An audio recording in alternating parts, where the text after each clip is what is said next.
Добрый дзень тым, каго не бачыла. Меня зовут Сока, і сённяшняе відэа будзе аб 5 фільмах, якія мне падабаюцца і якія вы можете паглядзець на беларускай мове.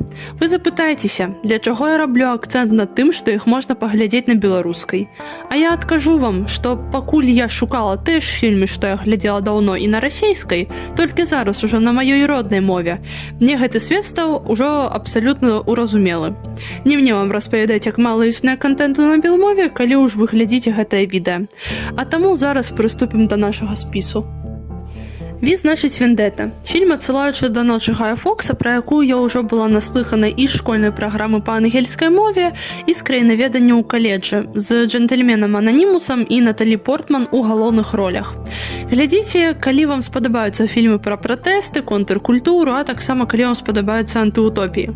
Можна паглядзець тады, калі хочацца трошкі эмацыянальных арэляў, таму што спачатку Ананімус нам здаецца добрым, потым дрэнным, а потым мы яго разумеем, і он зноў добрый, і так до конца. А што там было ў канцы, вы даведаецеся, калі ўжо паглядзіце, бо сёння будзе без спойлераў.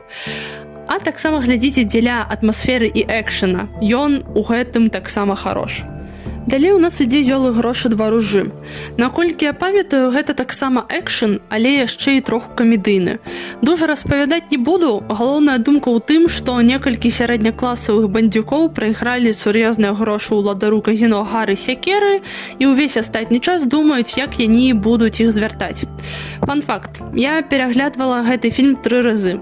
Першы проста так на расейскай, другі раз таксама на расейскай, але ўжо з агучкай Гобліна, і трэці ўжо на белмове. І ўсе гэтыя разы былі толькі дзеля вось гэтай сцэны. What's that? It's a cocktail. You asked for a cocktail. No. I asked you to give me a refreshing drink. Wasn't expecting a fucking rainforest. You could fall in love with an orangutan in that. У беларускай гучцы не перадалі жарт, а таму я паказала вам яе на ангельскай са сваімі субтытрамі. Калі буду пераглядаць 4-й раз, гэта ўжо, канечне, будзе і ў арыгінале. А зараз пра фільм «Падзямеллі і цмокі. Гонар між злодзеяў». Наколькі я ведаю, гэты фільм здымаўся фанатамі ДНД, якія проста скінуліся грашыма і знялі яго. Мне сам па сябе факт існавання фанацкай творчасці вельмі спадабаецца. А тут гэта яшчэ і звязана з кіндаіндустрыяй, што дубль прыемна. Я глядзела яго даўно, памятаю толькі тое, што ён не спадабаўся, і таксама ж спадабаецца вам, калі вы фанат фэнтэзійнага кіно, бо для прагляду не абавязкова разбірацца ў ДНД. Наступным фільмам будзе «Рэквіем па мары». Гэта быў першы фільм, які я праглядзела на беларускай мове, а таксама першы фільм, пасля которого ў мяне была панічная атака або штосьці падобнае. Мабыць, не варта мне было глядзець у 14 год, але зараз я пераглядзела яго яшчэ раз, наколькі ён мяне спужаў, настолькі і закахаў у сябе. Рэкамендаванне ўсім наркаманным і прастытуткам, а яшчэ тым, хто яшчэ не глядзеў, каму не хапае жэсці ў жыцці.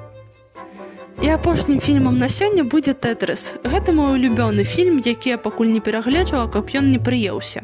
Як вы маглі зразумець, мне спадабаецца жанр экшн, а ў «Тэтрысе» экшна шмат. Ён амаль што заснуе на сапраўдных справах, але трошкі прыаздоблены. І, хоць у моманце не зусім ясна, хто што купіў, выкупіў, скраў, прагляд застаецца цікавым увесь час, а таму гэты фільм займае заслужанае першае месца ў маім топе. Вось і ўсё. Спадзяюся, у мяне атрымалася штосьці вам парэкамендаваць. Да пабачэння, усіх абдымаю.